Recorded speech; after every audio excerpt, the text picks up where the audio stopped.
that your favorite rapper?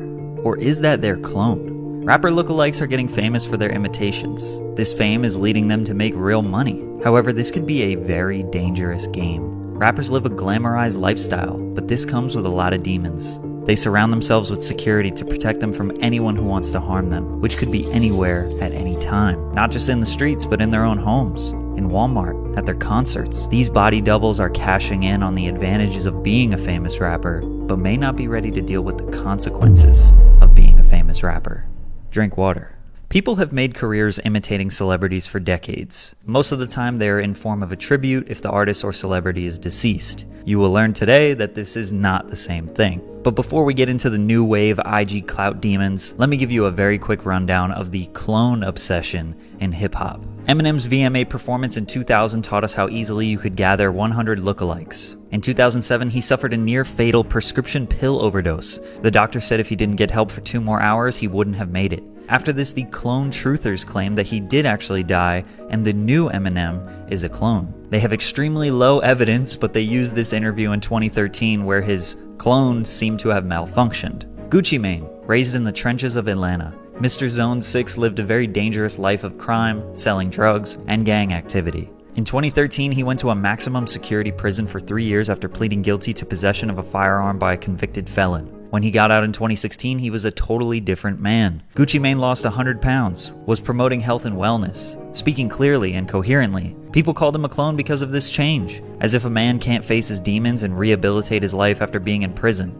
Because the clone allegations of Gucci Mane got so popular, they applied the same logic to Kodak Black in 2019 when he got out of jail with a positive, happy, and skinny lifestyle. Kid Buu was a viral rapper claiming that he was a clone. This was his whole marketing scheme for a while. Literally 0 people believed him, but blogs and YouTubers entertained it for a little bit. Quavo clone was also spotted in 2019, but that leads us to fake Drake in 2021. Or as he goes by, Izzy Drake, which is like a triple entendre. Dude's real name is Izzy, but it's a play on Drizzy Drake, and also sounds like Is He Drake. Izzy is from Toronto, just like Drake, but never throughout his life did people compare him to the rapper. He was visiting Miami on October 10th, 2021 for a vacation and went to the club to see Lil Wayne perform. Tory Lanez happened to also be at this club. Izzy was minding his own business when Tory Lanez posted a video on his Instagram story making a joke that Wayne and Drake were in the club together. Tory also took a picture with him, and it was a funny joke that got some attention online. Then for the next few nights, whenever Izzy would go out to a club, someone would take a picture or a video of him and send it to Academics, and he would post it,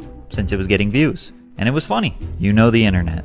They found his Instagram and started following him. This got to Izzy's head. About a week later, he was at Club Story in Miami celebrating the real Drake's 35th birthday. You're really Drizzy? Yeah, he's Izzy. I'm from Toronto. I came here 6 days ago. I blew up. Tory Lanez posted me on his story. Then he was invited on the Fresh and Fit podcast, which is pretty popular in the Miami scene. It was a Halloween special, which was very fitting for Izzy. He went on there and talked a little bit about why he is doing what he's doing. It's part of God's plan that I look like. I'm able to make my business off it and like market off it. When you hear him talk, he's constantly going in and out of character. Sometimes it seems like he is just going along with the joke for laughs. But sometimes he says things like, I'm marketing my brand, because he claims he isn't copying Drake. Is this your demeanor, or are you like portraying Drake? Nah, this is just who I am. I'm just going with the flow, you know? He was also trying to gatekeep the little heart haircut, as if he didn't do it only because of Drake. Yeah, I've been rocking this haircut for like the past year. The past year? Yeah. So what, you saw Drake do it and you were like, all right, I'm gonna do it too? Not really, but like... I mean, if you look at the original clip that Tory Lanez posted, you can see he didn't have the heart cut. It only took 2 or 3 Academics posts for him to 100% lean into this. Guess you gotta give him credit for seeing the potential. He says things like, who else went viral like me? Or, I didn't ask to go viral. I'm just going with the flow, you know? I didn't So ask to become famous. You look... Which a lot of people see as corny and hypocritical, since you could have easily changed your clothes, shaved your head, and stopped dressing exactly like Drake, or going to clubs and trying to get on the mic. I mean, sure, he didn't ask to initially go viral, but I mean, he's leaning into it. The funniest part about all of this is that he actually doesn't even look like Drake. Fousey made a fake Drake video a year ago with a guy that had a way stronger resemblance to the rapper. My boy even had to get the fake braids so he could keep up with Drake's present day look. So what does he do with all this fame? He claims to be starting a record label.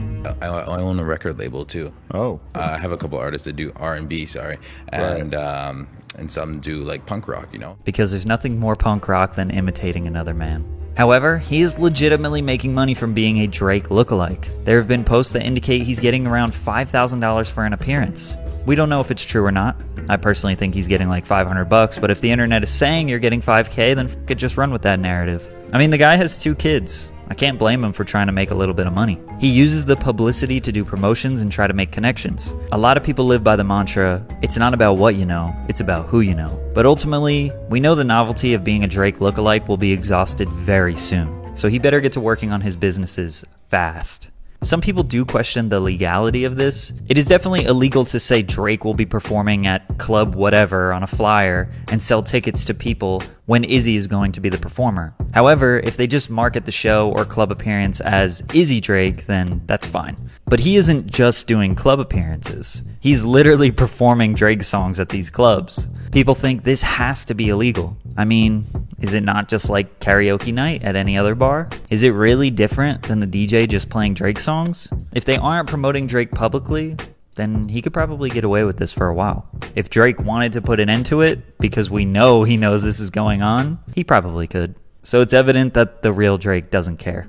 But Drake isn't the only rapper with a clone. We got fake Durk, who goes by the name Perkio. They even linked up and did a remake of the Drake and Durk collab song Laugh Now, Cry Later. Perkio moved to the USA from Haiti when he was just 12 years old. He was training to be a professional soccer player. He even played for the Haiti national team. Being a professional soccer player was his lifelong goal, but when the social media opportunity presented itself, he decided to chase the money instead and quit soccer. He had been getting mistaken for Durk since he was just 15 and 16 years old. At the beginning of 2022, he says he made a whole plan to try and go viral on the internet for looking like Durk. I was like, what if I come up with something new?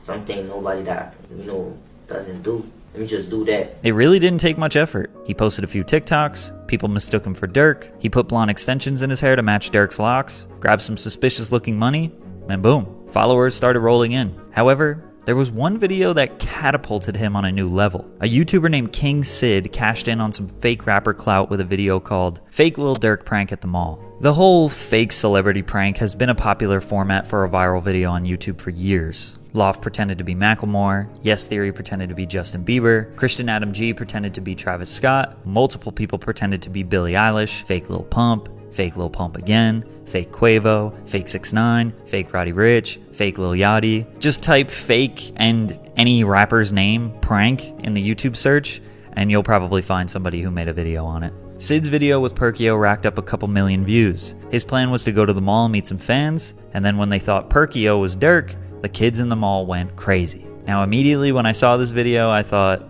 this one, low-key dangerous. Because Lil Durk is likely someone you do not want to be mistaken for. The real Lil Durk is from the famous O Block, the trenches of Chicago. He is known for his affiliation to the 300 crew. Since he was just a boy, Durk claims to have lost at least 20 or 30 friends due to violence. Saying that he has lost so many people, he's kind of numb to it. Some of these include his older brother D-Thang, his cousin Newski, his manager Chino, his close friend and successful rapper King Von, and dozens more. Growing up in Haiti is no joke, and when Perkio moved to the States, he said it wasn't much better. He is no stranger to violence, and I'm sure he knows when he is in danger. However, some people would argue that Durk has a literal target on his back. Multiple beefs with street gangs and other rappers affiliated with gangs, on top of the numerous people around him being killed. Plus, people think it's kind of messed up that you can profit off the benefits of being Lil Durk without having to face the repercussions of his lifestyle. However, Durk supports Perkio. They went on IG Live together, then Durk invited him to a show and even let him perform a song to see if the crowd would vibe with him.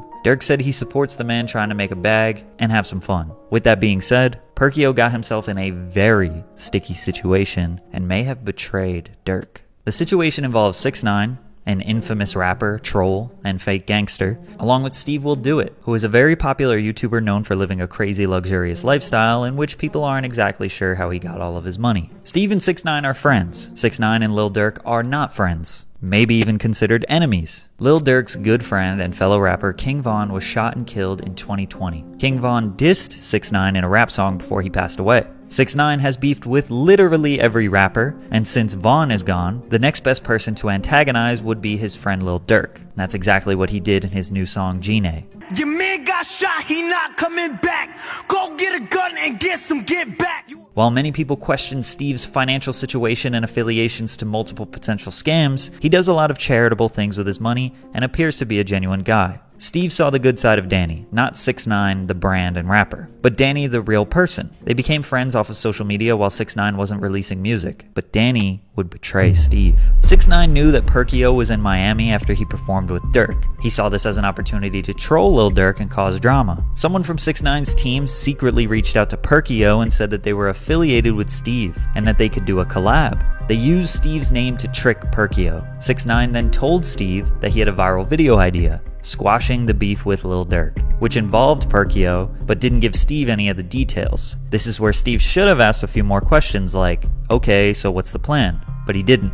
So before this went down, 3 different people had 3 different ideas of what was going on. Steve meets Perkio in the downstairs lobby of a Miami hotel and talks about the video, mentioning that 6ix9ine is there. It's obvious that Perkio is confused and Steve is thinking this is just a harmless YouTube skit. Perkio had the opportunity to leave, but he chose to go upstairs anyways. Once he got upstairs and saw 6ix9ine, he knew he made a bad choice. It's just like I don't want to mess up any bond with Durk and everything. I don't want to trust the word because I know he makes it.